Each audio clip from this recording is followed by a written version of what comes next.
Hello दोस्तों, हमारे YouTube channel Patel study MP में आपका स्वागत है। आज हम लेके आए हैं अर्धवार्षिक परीक्षा 2022-23 का पेपर, जो आपका विषय विज्ञान का कक्षा 10वीं से रिलेटेड है। आप थंबनेल देखकर पहचान ही गए होंगे। अगर नए हो तो चैनल को सब्सक्राइब कर दो और वीडियो को लाइक करना बिल्कुल ना भूलिए।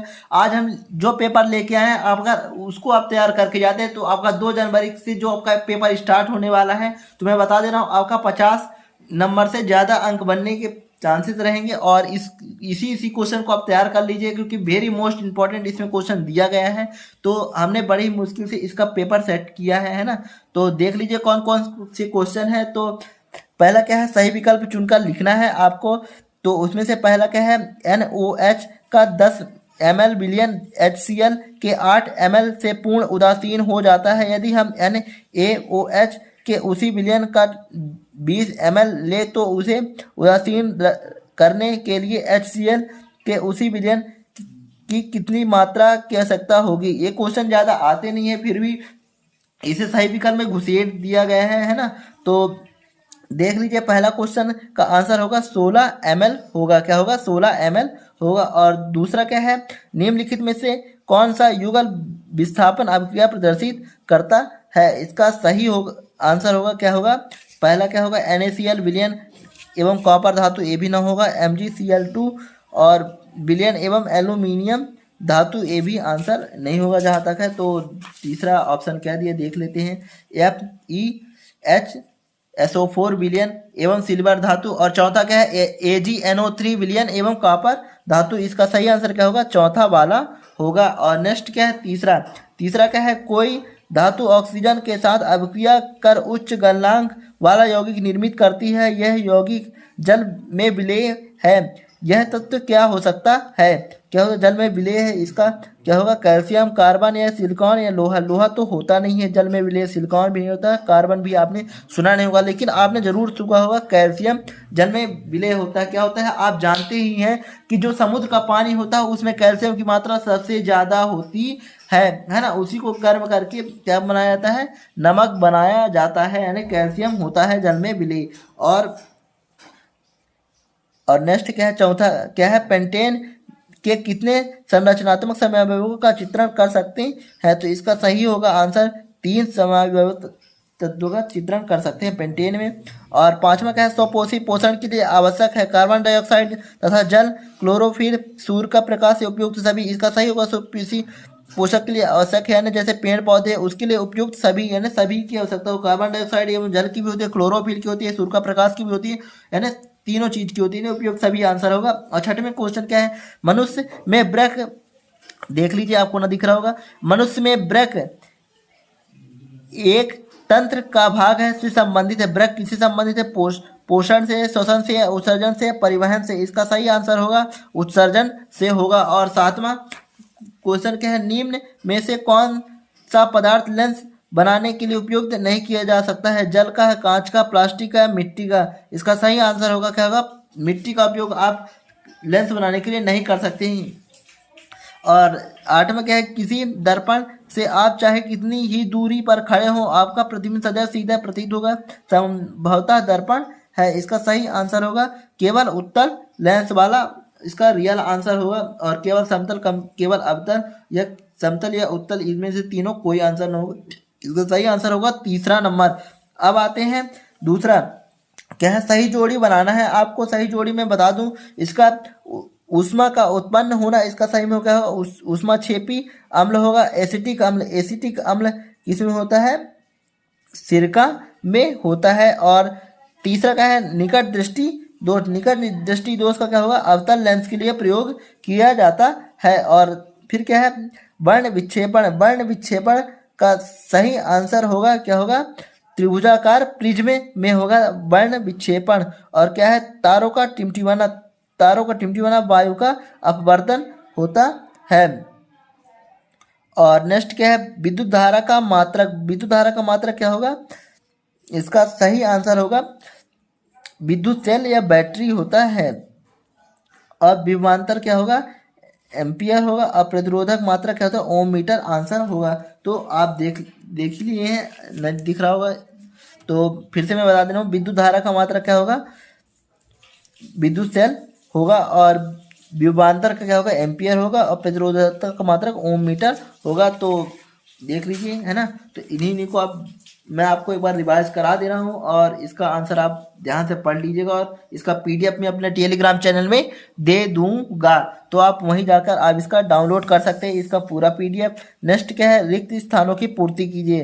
पहला क्या है, दो तंत्रिका के मध्य खाली स्थान को खाली स्थान कहते हैं, इसका सही आंसर होगा सिनेप्स कहते हैं। क्या होता है, सिनेप्स कहते हैं। और दूसरा क्या है, साइटोकाइनिन खाली स्थान हार्मोन है, कौन सा है, पादप का हार्मोन है। और तीसरा क्या है, तंत्रिका तंत्र की प्रमुख इकाई खालिस्तान होती है।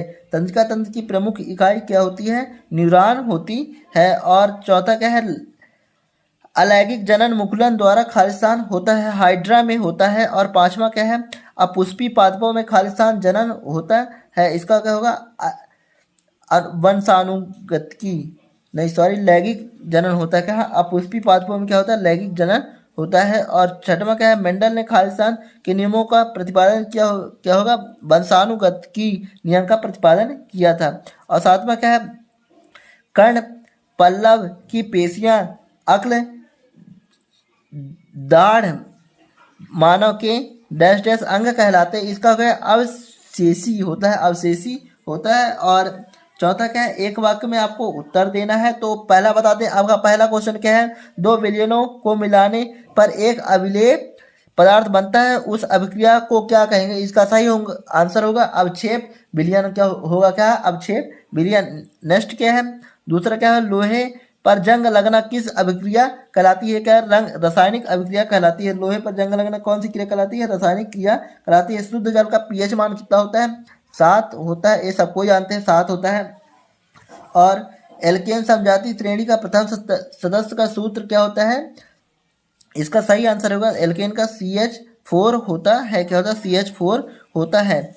और एल्केनॉल समजाति श्रेणी का प्रथम सदस्य का सूत्र क्या होता है, CH3OH होता है। क्या होता है, CH3OH होता है, मेथेनॉल जिसे बोला जाता है। और एल्केन का समजाति श्रेणी का प्रथम सदस्य मेथेन होता है, CH4 होता है, आप जानते ही हैं। और नेक्स्ट क्या क्वेश्चन पूछा गया है, नेक्स्ट क्वेश्चन पूछा गया, पारे की मिश्र धातु क्या कहलाती है, अमलगम कहलाती है, अमलगम कहलाती है पारे की मिश्र धातु। और सातवां क्या है, परागकोश से परागकणों का वर्तिकाग्र तक पहुंचने की घटना क्या कहलाती है, परागकण कहलाती है, परागकण कहलाती है। और पांचवा क्वेश्चन, अब चलते हैं मेन टॉपिक। मेन टॉपिक यहीं से स्टार्ट होता है, आपको क्वेश्चन देख लेना और इसका आंसर आपको मिल जाएगा पीडीएफ में, तो डिस्क्रिप्शन में उसका होगा, तो देख लीजिएगा। पहला क्वेश्चन क्या है, अवशोषी अभिक्रिया का क्या अर्थ है, उदाहरण दीजिए। और अथवा में क्या दिया है, समीकरण संतुलित करना है आपको। और छठवां क्या है, अम्ल का जलीय विलयन क्यों विद्युत का चालन करता है। अथवा में क्या दिए, H+ आयन की सांद्रता पर विलयन की प्रकृति पर क्या प्रभाव पड़ता है। आप इन क्वेश्चन को देख लीजिए और इन क्वेश्चन को जरूर तैयार करके जाइएगा, वेरी मोस्ट इंपॉर्टेंट क्वेश्चन है। प्रश्न 7 है, किसी धातु M के विद्युत अपघटनी परिष्करण से आप एनोड कैथोड एवं विद्युत अपघटन किसे बताएंगे। अर्थ में क्या दिया, लोहे पर जंग लगने के 2 तरीके बताना है। और क्वेश्चन 8 में क्या दिया, कार्बन के 2 गुणधर्मों कौन कौन से हैं जिनके कारण हमारे चारों ओर कार्बन यौगिकों की विशाल संख्या दिखाई देती है। 8वां क्वेश्चन है, 8वें क्वेश्चन का अथवा क्या है, ए 8वें क्वेश्चन का अथवा क्या है, एथेनॉल से एथेनॉइक अम्ल में परिवर्तन को ऑक्सीकरण अभिक्रिया क्यों कहते हैं, इसका आपको पूरा डिटेल लिखना है 20 से 30 शब्दों में। और 9वां क्या है, स्वपोषी पोषण एवं विषम पोषी पोषण में अंतर आया है आपको 2 नंबर में, और इसे तैयार कर लीजिएगा। और अथवा क्या है, जाइलम एवं फ्लोएम के पदार्थों में के बहन में क्या अंतर है। अथवा में 2 क्वेश्चन है, आप इसे जरूर तैयार करें, और ये वेरी मोस्ट इम्पॉर्टेंट क्वेश्चन है, आप इसे जरूर तैयार करके जाइएगा, क्योंकि ये हमेशा पूछा जाता है पेपर में 10वीं के। और 10वां क्वेश्चन क्या है, छुई मुई पादप की पत्तियों की गति प्रकाश की ओर प्ररोह की गति से किस प्रकार भिन्न है। अथवा में क्या है, मधुमेह के कुछ रोगियों की चिकित्सा इंसुलिन का इंजेक्शन देकर क्यों की जाती है। और 11वां क्या है, DNA प्रतिकृति का प्रजनन क्या महत्व है, और अथवा में क्या पूछा है, शुक्राशय यह प्रोटेस्टा ग्रंथि की क्या भूमिका है, ये सबसे ज़्यादा पूछा जाता है, ये वेरी मोस्ट है। और नेक्स्ट क्या है, जीवाश्म क्या है, और वे जैव विकास प्रक्रम में किस प्रकार विषय में क्या दर्शाते हैं, इसका आंसर ए भी वेरी मोस्ट है, आप इसे जरूर तैयार करके जाइएगा। और अथवा क्या है, क्या भौगोलिक प्रथा कारण अलैंगिक जनन वाले जीवों के जाति उद्भव का प्रमुख कारण हो सकता है, क्यों और अथवा क्यों नहीं, तो इसका पूरा डिटेल लिखना है, क्यों और क्यों नहीं। अब चलते हैं 13वां क्वेश्चन। 13वां क्वेश्चन है समजात अंगों का उदाहरण देकर समझाइए, तो इसका आंसर वेरी मोस्ट है, इसको पढ़ लिख के जाइएगा। समजात और समरूप दोनों अंग का है, अथवा क्या है, समरूप अंगों का उदाहरण पूछा, और 13 में क्या दिया, समजात अंगों का उदाहरण दिया है।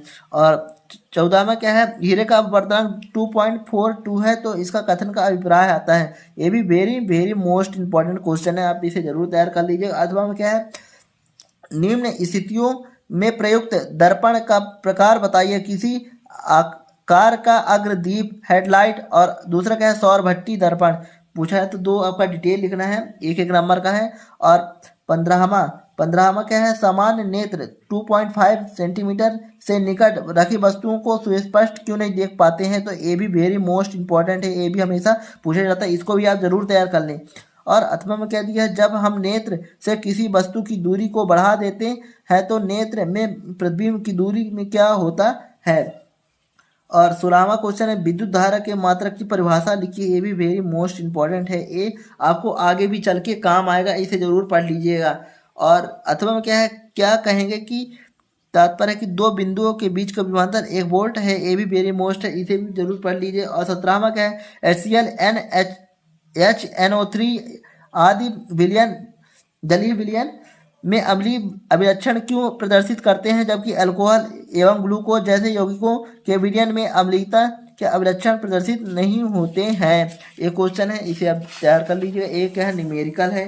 तो नेक्स्ट अथवा में क्या पूछा है, सोडियम हाइड्रोजन कार्बोनेट के विलयन को गर्म करने पर क्या होगा, इस अभिक्रिया को रासायनिक अभिक्रिया में पूरा बताना है, 3 नंबर का क्वेश्चन है ना, तो इसको भी आप जरूर तैयार करके जाइएगा, एक कहीं ना कहीं पूछ देगा, तो अधिकांश बच्चे यही इसी में फंस जाते हैं, ऐसे ही नंबर उनके कट जाते हैं और पूरे 75 ऑफ 75 नहीं आते हैं। और 18वां क्या है, ब्रैक्काउंट नेफ्रॉन की अभिक्रिया क्रियाविधि का वर्णन करना है, और ये वेरी मोस्ट है, तो ये कहीं ना कहीं आ जाता है, आपका 4 से 5 नंबर का रहता है, इसे आप जरूर तैयार कर लीजिएगा। अथवा क्या है, उत्सर्जी उत्पाद से छुटकारा पाने के लिए पादप किन विधियों का उपयोग करते हैं, ये भी वेरी वेरी मोस्ट इंपॉर्टेंट है, पादप में उत्सर्जी किस प्रकार करते हैं, है ना, तो इसका आप देख लीजिएगा, क्योंकि क्या होता है कि मनुष्य क्या है डायरेक्ट उत्सर्जन करता है, लेकिन पेड़ पौधे डायरेक्ट उत्सर्जन नहीं करते हैं, वो उत्सर्जन के ना करने के लिए उन्हें किन किन विधियों का प्रयोग करते हैं, उसका पूरा डिटेल आपको बताना है। और 19वां क्या है, 1 घंटे में 50 विभवांतर से 96,000 कूलाम आवेश को स्थानांतरित करने में उत्पन्न ऊष्मा का परिकल्पना कीजिए, ये क्या है, न्यूमेरिकल है, आप ऐसे क्वेश्चन को जरूर तैयार करके जाएं, क्योंकि ऐसे ही क्वेश्चन बच्चों से नहीं बनते और पेपर में अपना नंबर कटा के आ जाते, तो इसको जरूर तैयार कर लीजिए, क्योंकि कहीं सेम क्वेश्चन यही फंस जाए, किसी इसी से रिलेटेड क्वेश्चन फंस जाए, तो अगर आप इसे करके रखते हैं तो आपसे ये क्वेश्चन बन जाएंगे पेपर है। और अथवा क्या है, विद्युत धारा द्वारा प्रदत्त ऊर्जा का दर का निर्धारण कैसे किया जाता है, इसको भी वेरी मोस्ट है, आपका आगे चल पे भी काम आएगा। मैं बता दूं, विद्युत से लेकर इलेक्ट्रिकल से रिलेटेड जो भी क्वेश्चन है आप उसे जरूर ध्यान से पढ़ें, क्योंकि आपका चाहे 9वीं हो, चाहे 10वीं, 11वीं, 12वीं, यानी सभी में इसका डिटेल से रहता है और इसके पूरे लेसन रहते हैं, तो आप इसे पढ़ के जाइएगा और इसे अच्छे से पढ़ लीजिएगा, क्योंकि आगे चल के बहुत काम आने वाला है विद्युत से रिलेटेड पार्ट।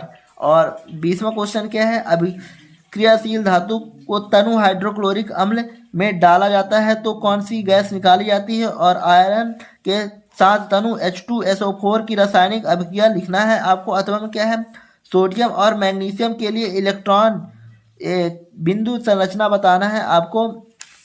और 21वां क्वेश्चन क्या है, पुष्प की अनुदैर्घ्य काट का नामांकित चित्र बनाना, वो भी 4 नंबर का दिया है क्वेश्चन। तो आप ये very very very most important है, कक्षा 10वीं का क्वेश्चन है, जो हमेशा आ ही जाता है नॉर्मल है ना, नॉर्मल क्वेश्चन जो हमेशा आता है, आप इसे जरूर पढ़ के जाएगा। और इसका पढ़ के नहीं जाना, चित्र बनाना है आपको, सॉरी क्या करना, चित्र बना के पूरा आपको तैयार कर लेना है और आपको वही छाप देना है पेपर में, चित्र, है ना, और प्रिंट कर देना है। और अथवा में क्या दिया, जनन की स्पीसीज की समष्टि स्थायित्व में किस प्रकार सहायक है, इसका पढ़ के जाइएगा, ये भी वेरी मोस्ट है। और 22वां, ये हमेशा आता है, तारे क्यों टिमटिमाते हैं। ये क्वेश्चन जब मैं पढ़ता था तो ये भी क्वेश्चन बार बार आते थे, तो आप इसे जरूर पढ़ के जाइए, क्योंकि ये 4 नंबर का क्वेश्चन है और 4 नंबर बहुत मायने रखते हैं।